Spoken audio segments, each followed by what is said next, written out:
Lagi sekali kosong. Iya. Kan susah ulang lagi. Gak usah lagi. Doa dia. Assalamualaikum warahmatullahi wabarakatuh. Hai semuanya.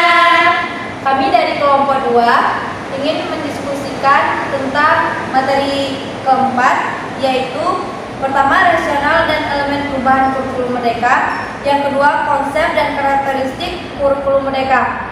Diskusi ini bertujuan untuk memenuhi tugas mata kuliah perkembangan kurikulum sekolah dasar. Baiklah, mungkin ada teman-teman yang sudah menemukan materi terkait pembahasan kita pada kali ini. Baik, untuk materi pertama yaitu rasional dan elemen perubahan kurikulum merdeka. Sebelum kita memasuki ke topik kita harus mengenal apa itu kurikulum merdeka. Pada tahun 2022, penerapan kurikulum merdeka mulai diterapkan pada satuan pendidikan yang mengikuti program sekolah menggerak dan sekolah yang terlaksanakan secara mandiri. Kurikulum merdeka bertujuan memberikan pembaharuan guna meningkatkan kualitas pembelajaran yang telah dilaksanakan dari kurikulum sebelumnya. Kondisi yang diharapkan dari perubahan kurikulum ini yaitu dengan adanya perubahan kurikulum ini diharapkan mampu mengejar ketertinggalan pembelajaran yang disebabkan oleh pandemi COVID-19 seperti tahun-tahun sebelumnya. Kurikulum merdeka ini dibuat dengan tujuan sebagai pemulihan dari ketertinggalan pembelajaran atau recovery dari learning loss akibat pandemi COVID-19. Dalam struktur kurikulum ditetapkan oleh satuan pendidikan untuk mengembangkan program serta kegiatan tambahan sesuai visi, misi, serta sumber daya yang tersedia. Kurikulum ini memberikan kemerdekaan pada sekolah untuk merencanakan atau merancang proses serta materi pembelajaran yang relevan dan kontekstual. Baik, mungkin izin dari saya baca. Saya menambahkan rasional dari perubahan kurikulum merdeka sendiri adalah untuk meningkatkan kualitas pendidikan yang lebih relevan dan efektif dalam mempersiapkan siswa untuk memenuhi tuntutan dunia kerja yang semakin kompleks dan dinamis. Ada beberapa elemen penting yang harus dipertimbangkan dalam perubahan kurikulum merdeka. Di antaranya, yang pertama, keterlibatan stakeholder. Perubahan kurikulum harus melibatkan stakeholder yang beragam, seperti guru, siswa, orang tua, industri, dan masyarakat. Keterlibatan ini penting untuk memastikan bahwa kurikulum yang disusun relevan dan sesuai dengan kebutuhan siswa dan masyarakat. Dan selanjutnya, keterkaitan dengan dunia kerja. Kurikulum merdeka harus menyesuaikan diri dengan perkembangan dunia kerja, sehingga siswa dapat memperoleh keterampilan dan pengetahuan yang diperlukan untuk menghadapi tantangan di masa depan. Salah satu cara untuk mencapai tujuan ini adalah dengan melibatkan industri dalam proses perubahan kurikulum.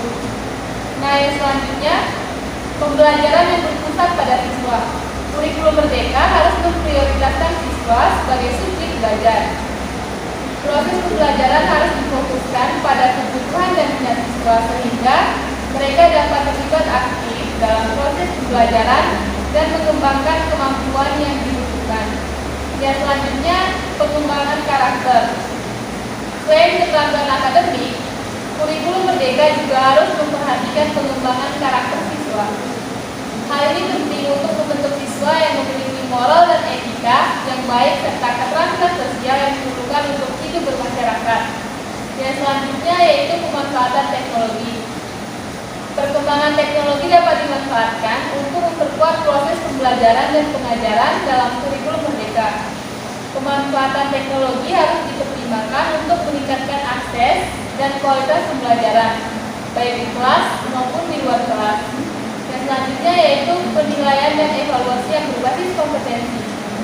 Kurikulum merdeka harus menekankan penilaian dan evaluasi yang berbasis kompetensi, yaitu penilaian yang tidak hanya berorientasi pada pengetahuan, tetapi juga keterampilan dan sikap. Penilaian dan evaluasi yang berbasis kompetensi dapat memberikan gambaran yang lebih holistik tentang kemampuan siswa. Nah, perubahan kurikulum merdeka dapat memberikan kontribusi positif dalam meningkatkan kualitas pendidikan dan mempersiapkan siswa untuk menghadapi tantangan di masa depan. Itu menurut sumber yang saya dapat.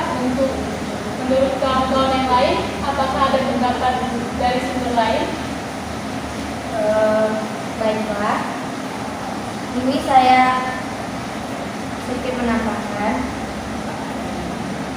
dari sumber yang saya baca tentang beberapa perubahan dalam kurikulum pada tingkat sekolah dasar, yaitu mata pelajaran IPA dan IPS digabungkan menjadi satu pada jenjang SD, karena anak usia SD cenderung melihat segala sesuatu secara utuh dan terpadu. Selain itu, mereka masih dalam tahap berpikir konkret atau sederhana, holistik dan komprehensif, namun tidak detail. Penggabungan pelajaran IPA dan IPS ini diharapkan dapat memicu anak untuk dapat mengelola lingkungan alam dan sosial dalam satu kesatuan. Selanjutnya ada perencanaan pembelajaran dan asesmen dalam kurikulum Merdeka. Di sini ada prinsip-prinsip pembelajaran dan prinsip-prinsip asesmen pembelajaran dirancang dengan mempertimbangkan tahap perkembangan dan tingkat pencapaian peserta didik saat ini sesuai kebutuhan belajar serta mencerminkan karakteristik dan perkembangan peserta didik yang beragam sehingga pembelajaran menjadi bermakna dan menyenangkan. Pembelajaran yang relevan yaitu pembelajaran yang dirancang sesuai konteks, lingkungan, dan budaya peserta didik, serta melibatkan orang tua dan komunitas sebagai mitra. Capaian pembelajaran pada kurikulum Merdeka merupakan pengetahuan, keterampilan, dan sikap yang dirangkaikan sebagai satu kesatuan proses yang berkelanjutan sehingga membangun kompetensi yang utuh dari suatu mata pelajaran. CP bukan pengganti SKI ataupun STPPA. Dalam kerangka kurikulum, CP kedudukannya di bawah standar nasional pendidikan, setara dengan KD dan KI dalam kurikulum 2013. Kompetensi adalah rangkaian dari pengetahuan, keterampilan, disposisi atau sikap tentang ilmu pengetahuan dan sikap terhadap proses belajar, dan motivasi untuk menggali konsep lebih dalam. Dengan demikian, keterampilan, pengetahuan, dan sikap tidak sepatutnya dipisahkan.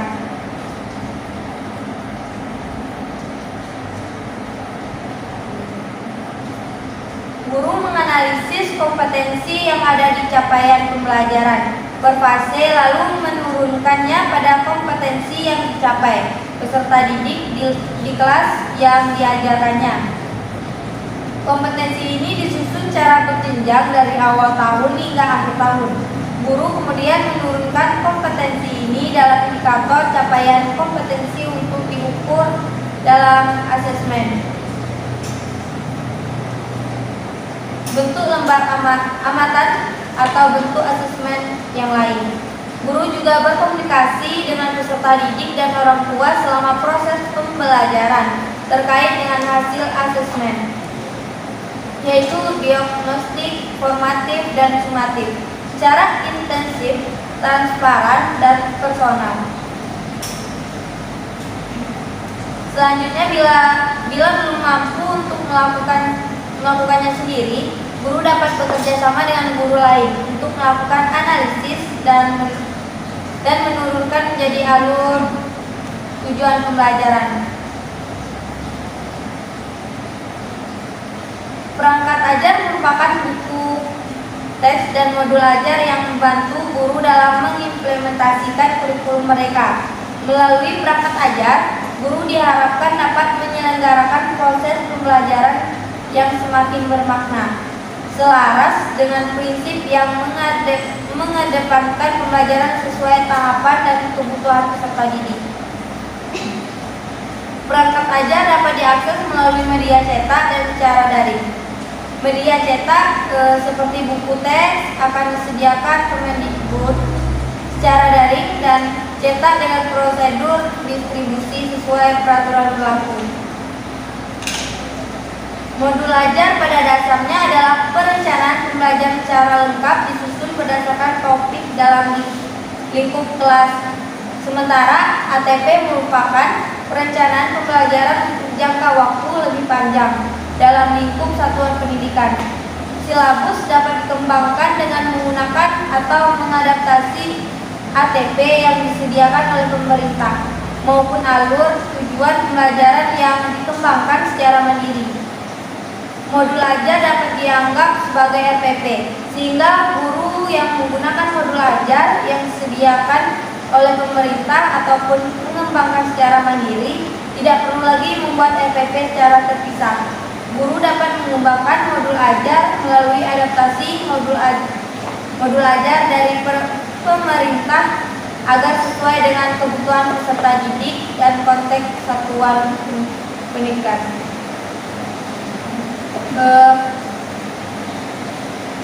Asesmen merupakan bagian terpadu dari proses pembelajaran, fasilitasi pembelajaran, dan penyediaan informasi yang holistik sebagai umpan balik untuk peserta didik.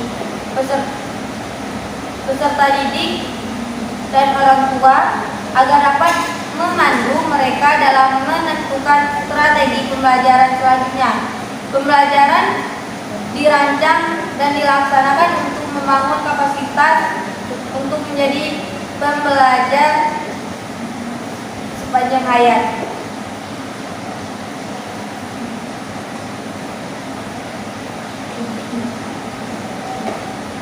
Mungkin sekian yang saya dapatkan dari sumber yang saya baca. Berarti dapat kita simpulkan dalam praktiknya capaian pembelajaran itu merupakan pengembangan dari KI dan KD dari kurikulum 2013 yang sebelumnya, yang dirancang sebagai bentuk penguatan terhadap pembelajaran yang fokus pada pengembangan kompetensi dengan rentang waktu yang telah ditargetkan untuk pendidikan dasar dan menengah. Sampai pembelajaran dirancang pada setiap mata pelajaran. Bagi peserta didik berkebutuhan khusus dengan hambatan intelektual dapat menggunakan capaian pembelajaran pendidikan khusus. Sedangkan bagi peserta didik berkebutuhan khusus tanpa hambatan intelektual dapat menggunakan capaian pembelajaran reguler dengan menerapkan prinsip modifikasi kurikulum. Isi dari capaian pembelajaran dalam kurikulum Merdeka berupa kumpulan kompetensi dan lingkup materi yang disusun secara komprehensif dalam bentuk narasi. Pemetaan capaian pembelajaran pada kurikulum Merdeka disesuaikan dengan perkembangan siswa dalam fase usia.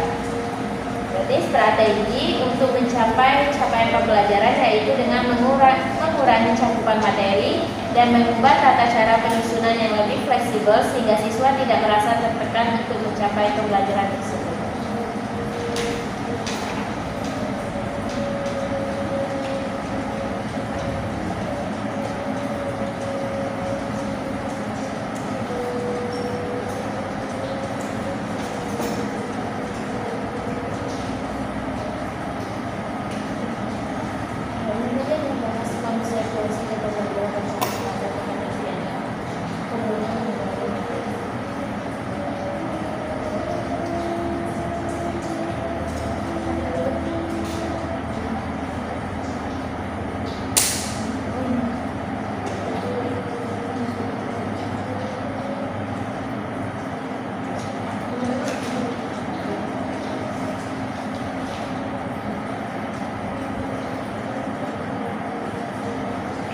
Nah, di sini ada juga pembelajaran secara konstruktif. Untuk mencapai capaian pembelajaran pada kurikulum Merdeka, kegiatan pembelajaran dapat dilakukan secara konstruktivisme. Teori belajar konstruktivisme merupakan kegiatan pembelajaran yang mengutamakan perkembangan logika serta konseptual. Melalui teori belajar ini, siswa bisa membuat atau menciptakan suatu karya dan membangun suatu hal yang sudah dipelajari. Teori belajar konstruktivisme merupakan beberapa tujuan seperti membantu siswa untuk memahami materi pelajaran secara mendalam, mengasah kemampuan siswa untuk bertanya dan mencari solusi, serta siswa dapat memahami konsep secara komprehensif, serta siswa menjadi pemikir yang aktif.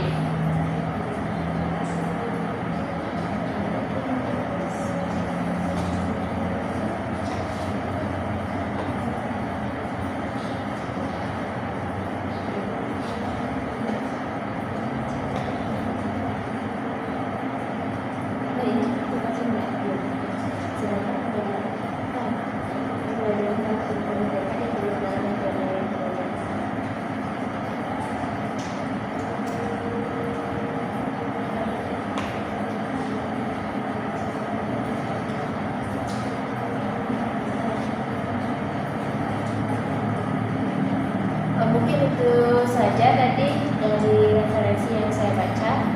Ada yang lain? Ada yang lain?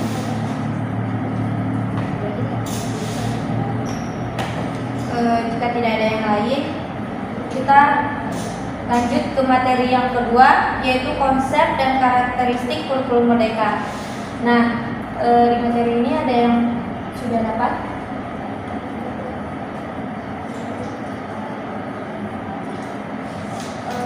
Di sini ada satu jurnal tentang konsep kurikulum merdeka. Kurikulum merdeka merupakan kurikulum yang pembelajaran tingkat kurikuler yang beragam, di mana kontennya akan lebih optimal agar peserta didik memiliki cukup waktu untuk mendalami konsep dan menguatkan kompetensi. Guru sendiri harus memiliki keleluasaan untuk memiliki berbagai perangkat ajar sehingga pembelajaran dapat disesuaikan dengan kebutuhan belajar dan minat peserta didik. Kurikulum ini juga merupakan opsi bagi semua satuan pendidikan yang dalam proses pendataannya merupakan satuan pendidikan yang memiliki kesiapan pelaksanaan kurikulum merdeka belajar.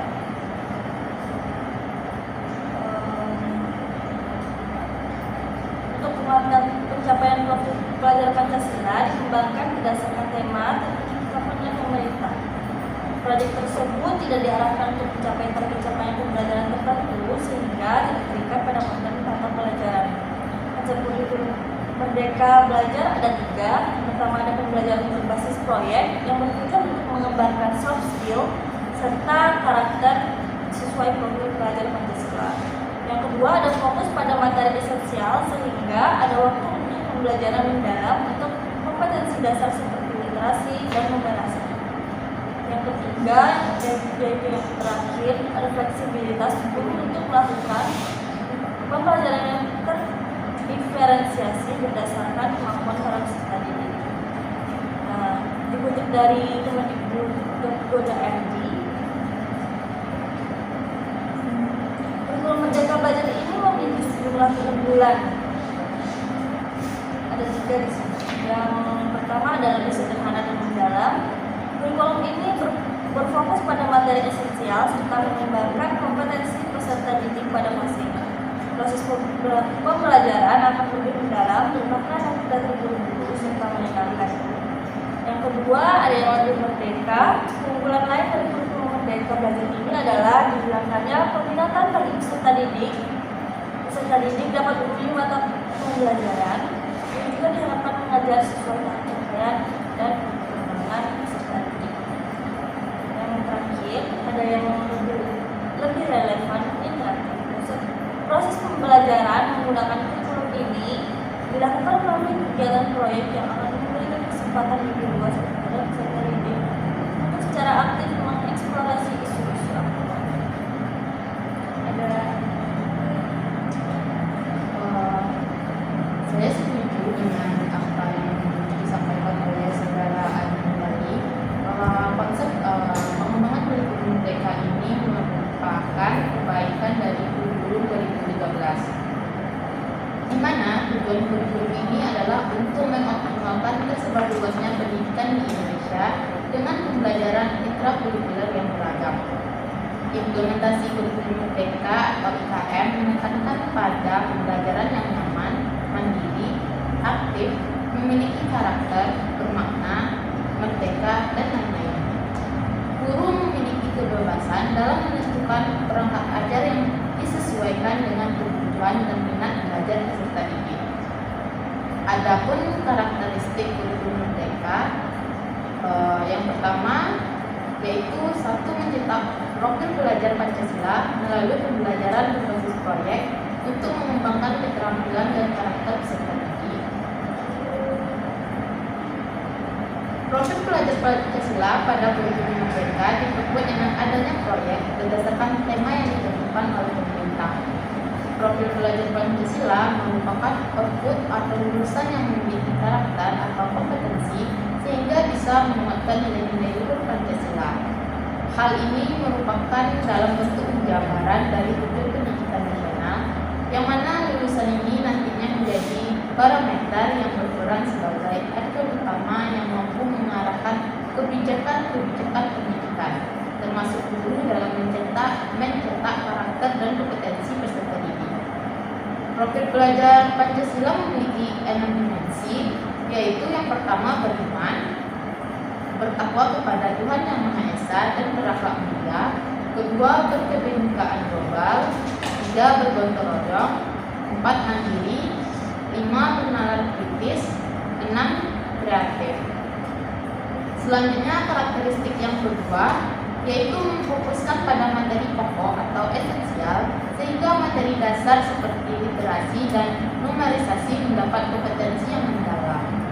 3, pembelajaran lebih fleksibel dengan pembelajaran terdiferensiasi sesuai konteks dan muatan lokal serta sesuai dengan kemampuan peserta didik.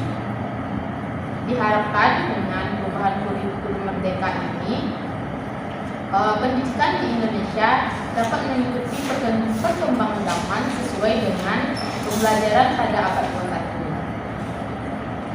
Adapun prinsip-prinsip pada pembelajaran abad 21, yang pertama, peserta didik bisa mencari tahu sendiri informasi atau pengetahuan. 2, sumber belajar beragam, guru bukan satu-satunya sumber belajar yang digunakan. 3, menggunakan pendekatan ilmiah. 4, pembelajaran berbasis kompetensi. 5, pembelajaran terpadu. 6, pembelajaran menitikberatkan pada jawaban yang divergen dan kebenaran multidimensi. 7, pembelajaran menggunakan keterampilan aplikatif. 8, menyeimbangkan hard skill dan soft skill. 9, pembelajaran berpusat pada peserta didik sebagai pembelajar sepanjang hayat. 10, membentuk karakter peserta didik dengan nilai-nilai keteladanan, kemauan dan kreativitas. 11, pembelajaran di mana saja dan kapan saja dan kepada siapa saja. 12, pembelajaran yang efektif dan efisien dengan memanfaatkan teknologi, informasi dan komunikasi.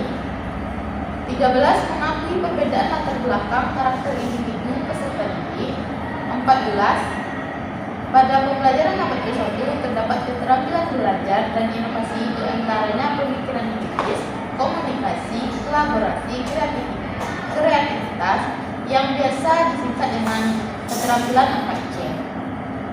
Sekian dari saya, mungkin ada teman-teman yang lain yang ingin menambahkan.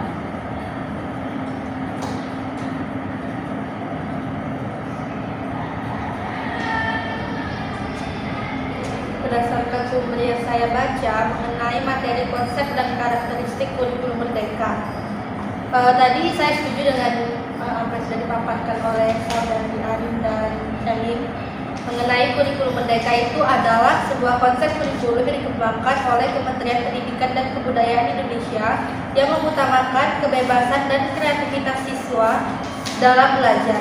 Karakteristik dari kurikulum merdeka antara lain, yang pertama, mengutamakan kemandirian siswa dalam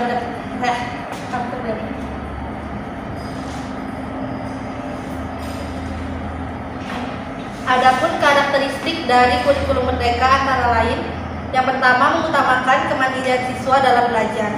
Kurikulum merdeka mengedepankan kemandirian siswa dalam proses belajar. Siswa diberikan kebebasan untuk menentukan cara belajar yang sesuai dengan minat dan kemampuan mereka. Yang kedua, berfokus pada pengembangan keterampilan hidup. Kurikulum Merdeka menekankan pada pengembangan keterampilan hidup seperti keterampilan sosial, kreativitas, kritis, berpikir, dan kemampuan beradaptasi dengan perubahan lingkungan. Kemudian yang ketiga, mengintegrasikan pembelajaran antar disiplin. Kurikulum Merdeka memadukan berbagai disiplin ilmu dalam proses pembelajaran. Hal ini bertujuan untuk membantu siswa memahami keterkaitan antara berbagai aspek dalam kehidupan, berlandaskan pada nilai-nilai kebangsaan. Kurikulum Merdeka juga menerapkan nilai-nilai kebangsaan sebagai landasan dalam proses pembelajaran. Nilai-nilai tersebut meliputi semangat nasionalisme, pluralisme, toleransi, dan gotong royong. Kemudian selanjutnya memperhatikan perbedaan individu. Kurikulum Merdeka menempatkan perbedaan individu sebagai faktor penting dalam proses pembelajaran. Setiap siswa diberikan kesempatan yang sama untuk berkembang sesuai dengan kemampuan dan minat mereka. Kemudian menggunakan teknologi sebagai alat pembelajaran. Kurikulum Merdeka menggunakan teknologi sebagai alat pembelajaran. Hal ini bertujuan untuk memperkaya pengalaman belajar siswa dan memperluas akses siswa terhadap informasi dan sumber belajar. Selanjutnya, mendorong pengembangan karakter siswa. Kurikulum Merdeka mendorong pengembangan karakter siswa yang mencakup etika, moral, dan nilai-nilai positif lainnya.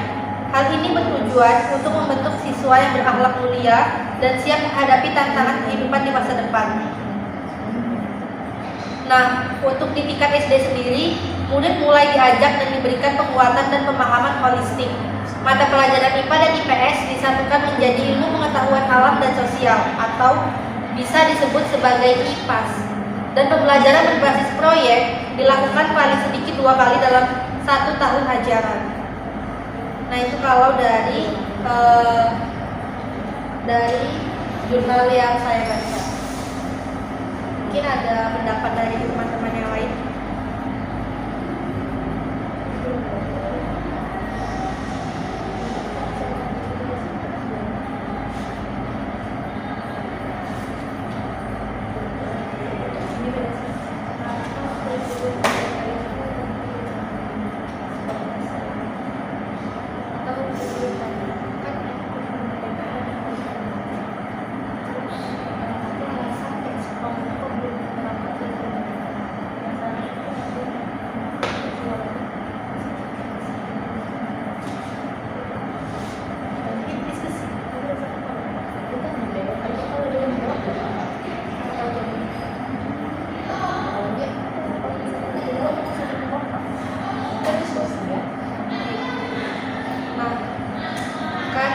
Kurikulum Merdeka ini kurikulum yang tergolong baru dikeluarkan oleh pemerintah.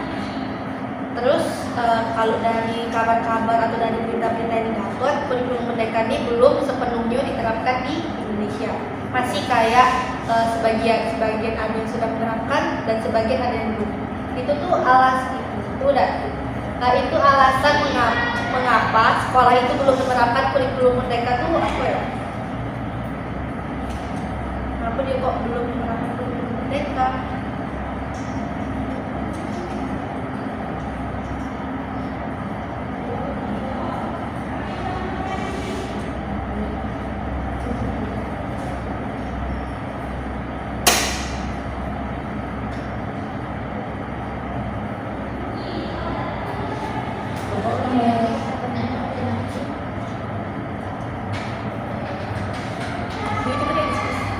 Konsentrasi lah ya, coba.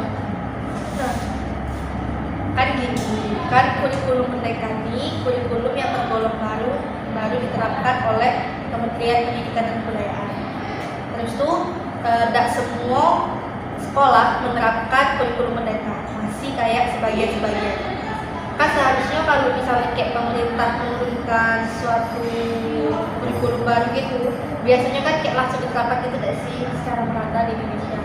Terus alasannya ngapa kayak sekolah tuh kok belum, kan pakai bahasa gitu, kayak sekolah tuh kok belum menerapkan kurikulum Merdeka, apakah ada hambatan? Kalau saya pribadi sih memang ya, kenapa sekolah tersebut belum menerapkan kurikulum merdeka di sekolahnya. Mungkin memang didasarkan karena beberapa hambatan. Contohnya seperti guru tersebut belum berpengalaman dengan menggunakan kurikulum merdeka atau dengan merdeka belajar.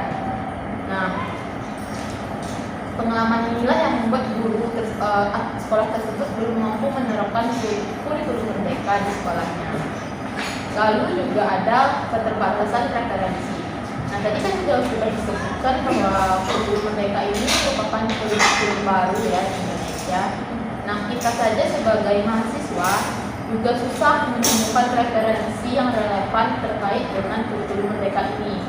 Nah, apalagi di dunia pendidikan terkhususnya di sekolah dasar. Selanjutnya juga ada akses yang dimiliki pembelajaran mungkin kurang memadai. Seperti yang kita ketahui bahwa kurikulum merdeka ini menekankan penggunaan teknologi pada saat proses pembelajaran ataupun pada saat proses perencanaan pembelajarannya. Nah, sedangkan beberapa daerah di Indonesia itu bisa dikategorikan masih terkejar atau kurang memadai lah teknologi di daerah tersebut, sehingga untuk menerapkan kurikulum merdeka ini pun sekolah tersebut belum bisa menerapkan kurikulum merdeka. Selanjutnya ada manajemen waktu. Nah, di kurikulum merdeka ini kan waktunya kan dibebaskan kepada guru. Seperti misalnya guru dibebaskan untuk mengatur waktu. Seperti misalnya pada pembelajaran A, muridnya dirasa sudah mampu untuk menguasai materinya, jadi waktu pembelajaran bisa dipersingkat. Sedangkan pada materi B, muridnya belum menguasai materi pembelajaran, jadi durasi waktunya bisa diperpanjang. Nah, ini juga menjadi hambatan bagi guru. Guru belum mengetahui sejauh mana materi yang dikuasai oleh muridnya. Jadi dalam mengatur atau manajemen waktu pun menjadi sebuah kendala dalam menerapkan kurikulum merdeka. Selanjutnya ada kompetensi skill yang kurang memadai. Banyak guru-guru yang pada dasarnya itu kebanyakan guru itu menggunakan metode ceramah atau berdiri di depan kelas. Nah, sedangkan pada kurikulum merdeka itu diminta peserta didik yang lebih aktif di dalam kelas. Nah, jadi untuk menguasai atau memiliki skill ini juga perlu dilatih guru ini untuk bagaimana sih supaya menjadi seorang guru atau pendidik yang menyediakan menjadi fasilitator yang baik di depan kelas. Bukan hanya berceramah di depan kelas, tetapi juga memberikan kebebasan kepada peserta didik untuk ikut langsung dalam proses pembelajaran tersebut. Mungkin itu alasan kenapa beberapa sekolah di Indonesia belum menerapkan penggunaan kurikulum merdeka. Mungkin dari teman-teman yang lain ada yang ingin menambahkan. Jadi kesimpulannya ada mengapa sekolah-sekolah di Indonesia ada beberapa sekolah yang belum menerapkan kurikulum merdeka. Itu terjadi karena beberapa hambatan. Yang pertama, tidak memiliki pengalaman yang dengan kemerdekaan belajar. Kedua, keterbatasan referensi. Ketiga, akses yang dimiliki dalam pembelajaran. Yang keempat, manajemen waktu. Dan yang kelima, kompetensi atau skill yang memadai.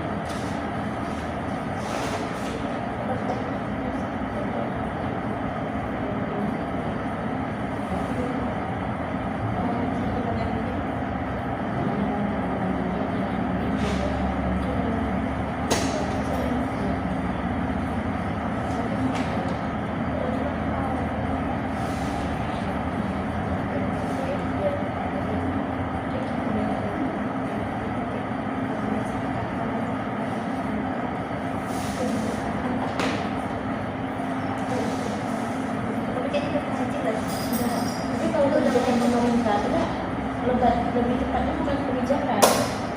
Biasanya kebijakannya kebijakan itu gini, mereka tuh bisa menerapkan kurikulum merdeka itu kan berdasarkan kayak baru kayak pendekatan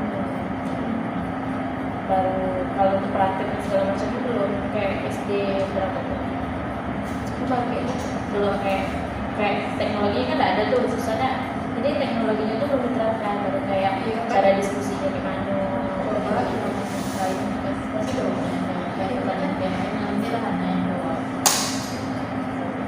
Kalau tadi jawabkan ini udah tadi kan tadi kalau jawaban itu kebijakan pemerintah. Kayak pemerintah tuh udah tahu ibaratnya SD ini teknologinya kurang. Iya kan, kayak dia tuh udah tahu nih teknologi ini kurang. Kamu udah kayak dia tuh ibaratnya dia kayak ngasih terus untuk wifi lah atau buat sekolah tersebut lebih nyaman. Kalau Jadi dialokasikan. kalau menurut aku itu tuh tergantung sekolah juga kadang kan orang kayak ada kan di sekolah itu ada namanya bagian pengawas dah. Nah bagian pengawas itu kalau tidak salah fungsinya itu untuk menunjang dari seberapa sekolah itu apa yang diperlukan itu kan masih itu. Nah sesuai laporan dari mereka lihat dari sekolah tersebut. Ada tuh sekolah tidak menutup kemungkinan dari sekolah itu misalnya nih dia melaporkan tuh sekolahnya kurangnya ini terus dikasihlah kayak uang bantuan gitu kan, tapi itu tuh nggak dialokasikan sepenuhnya kayak gitu, cuma malah ada tuh yang kayak diambilnya untuk keperluan pribadi kayak gitu kan. Cuma itu yang sering membuat kenapa sekolah-sekolah itu banyak. Terkadang pengawas tuh juga ya kalau misalnya ini terlalu dalam yang digunakan terlalu jauh kadang tuh susah dia buat mengakses ke situ kan, jadi maksudnya malas gitu kan. lokasi SD Lokasi SD yang terpencil. Oh. Jadi mungkin terlalu malas gitu nah buat ke dalamnya. Jadi dia tuh palingan ngeceknya yang di pinggir jalan besar gitu. Pokoknya kebanyakan SD yang di pedalaman tuh tertinggal dengan. Kalau dari pemerintahnya pastilah seluruh Indonesia dari Sabang sampai Merauke itu pasti jadi perhatian pemerintah. Dan untuk contohnya di Papua, bahkan di Papua itu dikhususkan karena itu tuh daerah tertinggal. Itu tuh dikhususkan malahan dari segi biaya, dari segi pendanaan untuk Papua itu malahan dilebihkan oleh pemerintah Indonesia. Jadi mungkin benar kata teman-teman tadi, mungkin dari pemerintahnya sudah, tapi dari pengawasnya lagi Beliau kan untuk langsung terjun ke sekolah itu tidak mungkin lah kayak langsung presiden yang langsung ke sekolah tertentu. Tapi biasanya gini tidak sih Kak, sebelum pemerintah nih mengeluarkan kurikulum pasti sudah ada pelatihan terlebih dahulu kan. Benar. Dulunya pasti udah dilatih dulu kan. Ada tuh kayak gini deh sih kan. Kadang kayak gini loh Vin, tujuan pemerintah ya khususnya Kementerian Pendidikan kan kalau untuk kurikulum itu mengembangkan kurikulum, kita tuh juga tak bisa nengok ke daerah terpencilnya doang, tak bisa nengok daerah tertinggal di Indonesia, tapi kita juga harus nengok pendidikan di Indonesia itu sudah tertinggal sejauh mana oleh pendidikan asing. Sama yang sudah dikatakan oleh Pak Hendra kan itu, kita baru menerapkan pendidikan kompetensi baru 4C, sedangkan di luar negeri itu sudah menggunakan 10C. Nah kalau misalnya ya kayak kita nih yang sudah ibaratnya sudah standar lah, masih kita nunggu yang tertinggal, itu kayaknya kita bakal tertinggal lagi oleh orang asing. Tapi kalau misalnya orang yang tertinggal tuh harusnya itu dah sih, harusnya dia tuh bukan kita yang nunggu tapi mereka yang ngejar. Tapi kasihan juga dah sih kayak misalnya dia udah berusaha dikejar, tapi ternyata masih kayak banyak kendala-kendala segala Nah, macam. itulah yang harus diperhatikan pemerintah. Sebenarnya adil itu tidak harus setara kan. Misalnya adil itu dibaginya harus sesuai. Misalnya kayak Jakarta itu kan sudah kota besar. Nah misalnya ada kan dana-dana negara kan diturunkan kepada kota Jakarta misalnya sekian. Nah ke kota Papua juga harus sekian. Sebenarnya tidak harus begitu. Adil yang sebenarnya itu memberikan sesuai dengan seberapa yang dibutuhkan. Misalnya Papua itu lebih butuh banyak, nah jadi kita harus mengalokasikanlah lebih banyak dana ke daerah yang tertinggal, bukan disamaratakan kota yang sudah maju dengan kota yang masih tertinggal.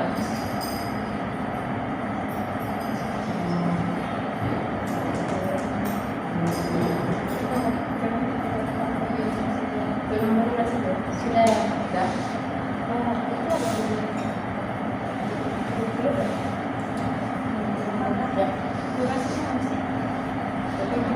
Sekalian ada kita sampai pesan-pesan buat guru-guru kayak gitu. Ada sekolah tuh kayak dia tuh sudah disuruh untuk melakukan Jadi gini maksudnya kurikulum merdeka, pesan tapi dari kelompok kami. kayak guru itu belum menerapkan. Dulu sebenarnya Guru haruslah selalu up to date dalam mengikuti perkembangan kurikulum. Kuat ada sih. Lagi sambung-sambung gitu ya, sambung gitu ya. Aku mau dulu. Jadi pesan dari kelompok kami adalah terkhusus untuk gurunya, yaitu guru lah Untuk guru, untuk calon guru lah khususnya kayak gitu. iya lah kan ya kita Jadi pesan dari kelompok kami untuk guru maupun calon guru yang kelak bakal menjadi pendidik untuk generasi selanjutnya, yaitu haruslah selalu update dalam mengikuti perkembangan kurikulum, karena setiap zaman itu kurikulum pasti berubah.